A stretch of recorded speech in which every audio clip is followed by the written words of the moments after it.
everybody. Everything's fine. Everything's sweet. My next guest tonight is a writer and performer on Saturday Night Live. He's also a frequent visitor here at late night, and we like to admit it, a friend of ours. Please welcome Queen's own Colin Quinn. Oh, Colin!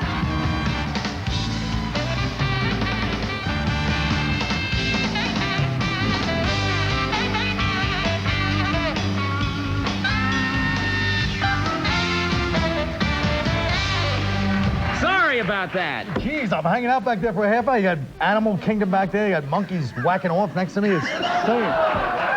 You could say that on TV after 11:30. I checked. That's not true, actually. You're in a lot of trouble now. Oh, your segment's over. I Good night, checked. everybody. No. Oh, man. No, we had a little mic problem. That's why you were waiting back there for a while. And they replaced it with another mic, which didn't work. And now we're going off this baby right here. The monkey got bumped. Yeah. How'd you like to be that? You're a monkey and you get bumped on the show. I know we had a monkey and it had a problem and it couldn't be part of the big segment. I even said at the top of the show there'd be a monkey. It's true. Well, that's the way it goes. C'est la guerre. Is that what the monkey said? C'est la guerre. So Happy New Year, yeah? You having a good time? Well, you know, I don't really like New Year's, Conan, because it's a lot of pressure to go out and have a good time. Like you have to, you know, somehow all that matters is where you are at 12 o'clock, midnight. People are kissing strangers just so they don't have to say they were alone on New Year's. You know, people are grabbing homeless people, giving them $1, they say Happy New Year with them, you know. It's too much. I mean, you know, like, you could be in prison the whole year, but if you were having a good time at 12 o'clock, that means your year was good. I'll tell you right now, like, if you're alone, it's the saddest sight. People can imagine just standing there and alone, looking in your mirror, sweating and doing Tai Chi like Martin Sheen in Apocalypse Now as 12 o'clock hits. You were doing that, actually? Well, something like that.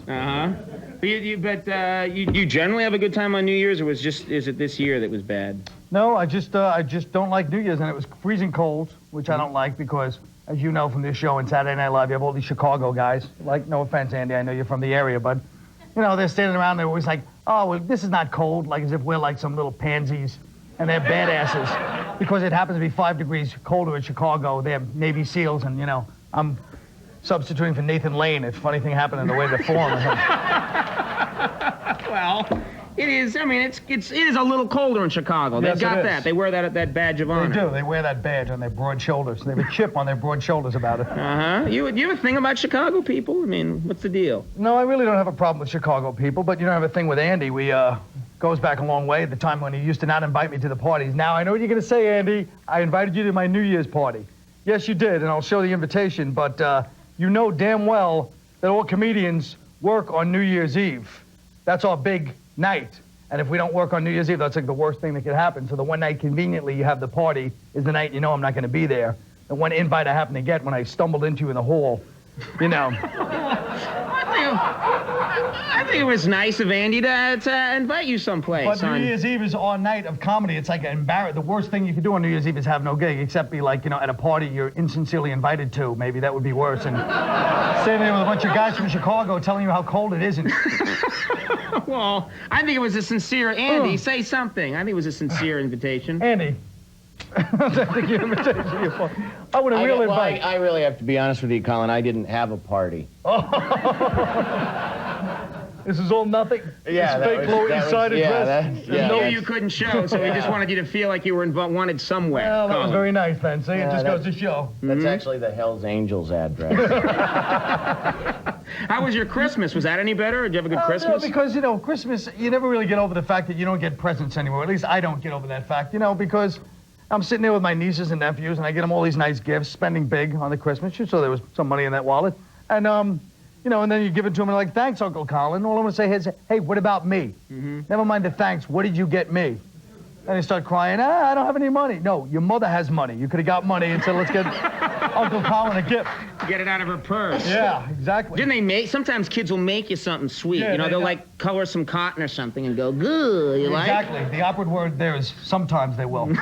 Nothing, huh? So I went to a lot of movies over the holidays, though, and that was good. I saw the movie about our Irish people, the new one out about the Irish Troubles, Leprechaun 2, and that was good. I enjoyed that one. Yeah, it's very good. Good flick. Very sensitive portrayal of the Irish problem, I think. Exactly. Where's me gold? And then that's his catchphrase. That's his catchphrase. Of course, when I heard there was a Leprechaun movie out that had a thrill, I had to go. So I saw it, and that's all he does is run around the home movie and go, "Where's me gold? Where's me gold?" And it's not that scary. No, it's not. But, He's wearing like a buckle in his hat. How are you supposed to be afraid?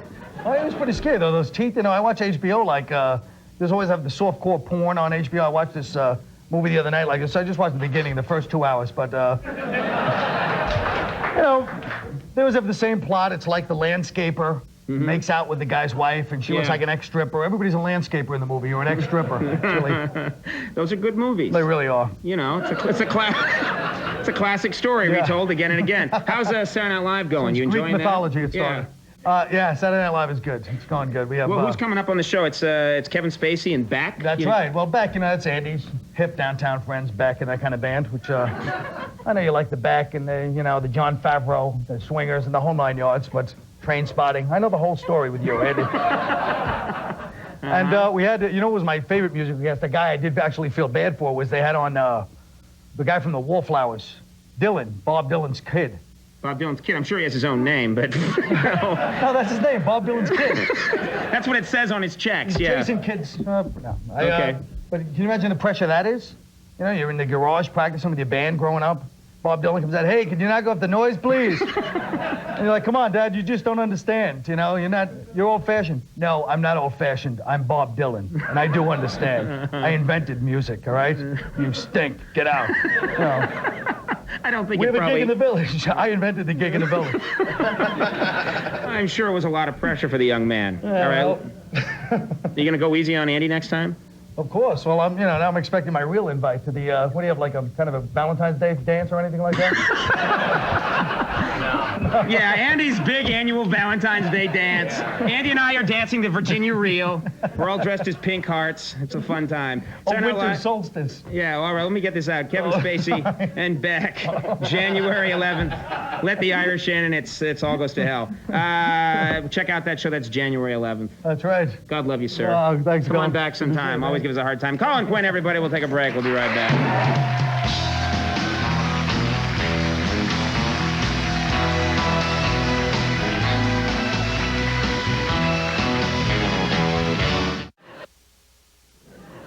Okay, everybody, that's our show of the night. I want to thank all my guests. Good night. We'll see you tomorrow.